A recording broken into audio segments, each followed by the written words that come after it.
Understanding efficiency when it comes to studies and college work is maximum priority. Everything else is kind of irrelevant if you can't get the job done.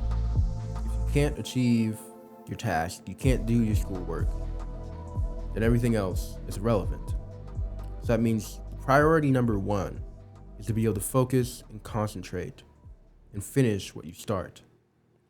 That's why the environment that you're in determines whether or not you will succeed or you'll fail. It's that simple.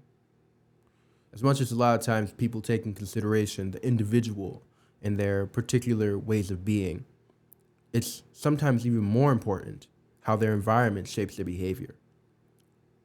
For instance, if you read I think it's called Atomic Habits book, and it talks about how habits are shaped by our environment.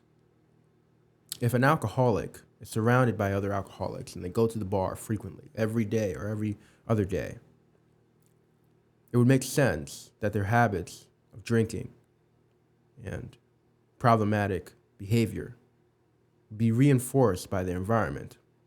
But for whatever reason, we don't consider that we ourselves are still affected by that same sort of environmental dictation of how we'll be and how we'll behave.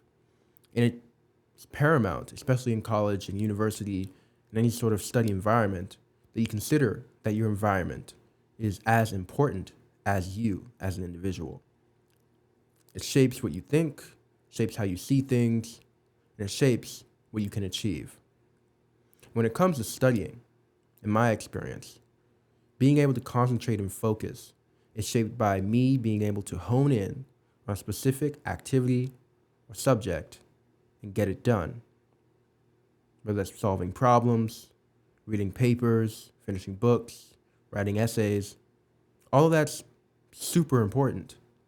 But it can't be done if your environment is absolute trash. A lot of times people expect their life to change or for them to be able to succeed when they haven't done anything to change the world around them. And that doesn't mean like the broader sort of big idea of changing the world, but changing the world that you are currently in, shaping that world to fit what you want to be and what you want to achieve. That's why music and sound is so important, because it literally activates a certain attentional network in your brain. And if you listen to the right music, it'll sync with your brain's rhythms and allow you to literally get into the flow state of concentration. This is one factor, which is your senses. Shaping your environment also affects your senses. If you're surrounded by a bunch of noise or you're surrounded by a bunch of people, it would make sense to think that you probably wouldn't get much done. You probably wouldn't be able to achieve much because the environment you're in is not fertile for success. It's not fertile for productivity. It's not fertile for efficiency. There can't be any sort of mistake in what is the most important thing, and that is where you are and who you are. I think in a different video, I'll be talking a bit about how to shape your identity to fit for success when it comes to achieving academic goals and studying and succeeding in college. But in this video, I want to discuss specifically the environmental factors' major importance on success.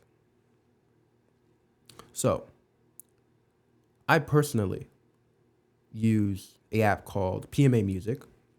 It's an app I'm currently developing, and it has focused motivational songs and tracks, scientifically proven or backed to make you focus. I use it every day, and I develop it every day, and it will soon be available for other people to use. With that being said, a lot of the principles I use in the app you can use today. One of those principles is shaping your environment through sound. What does that mean? Well, it doesn't just mean playing whatever song you want, listening to whatever playlist you like or enjoy. It means being intentional with the sounds that you take in, the sounds that are in your environment. That means understanding the effect sound can have on behavior. Scientifically proven that songs with lyrics tremendously underperform songs without lyrics when it comes to people completing tasks. So if a person is trying to complete a task and they're listening to music with rap lyrics or singing lyrics and they're trying to get stuff done, if you're trying to do your, academic report or essay, and you're listening to Lady Gaga, Nicki Minaj, or any sort of singer, rapper, or artist, you're probably not going to be able to get it done, because a lot of what the sound does when it comes to most regular songs is it's too emotional, it's too chaotic, the tempos are too fast, and you'll probably start bumping your head before you start writing on the paper. So, what does this all mean? Shaping your environment is the most important thing. And it takes intention and conscious awareness of what that looks like. That might be looks like, say for instance, getting a desk and clearing it so that you always do reports on that specific desk. It might look like that you always only open your documents for typing and finishing essays. That you don't go straight to social media. It might look like that you only use social media at a specific time of day. Shaping your environment has several factors tailored to fix concentration to be the most important thing in your life. When it comes to succeeding, you have to focus. And focus begins with where you are, not where you want to be. You might want to succeed, but if you don't shape your environment to fit that requirement, then you won't. So, I wanted to share that advice for anyone in school, anyone studying, anyone trying to complete, their college degree, or be able to just get stuff done in general. I know for me, when it comes to studying anything that I study from books, online, as long as I'm focused on the environment being shaped a particular way, I'm usually more likely to get stuff done and be able to understand what it is I'm trying to do. It's much more harder when I'm surrounded by factors, variables, and people and situations that simply distract me from being able to get stuff done.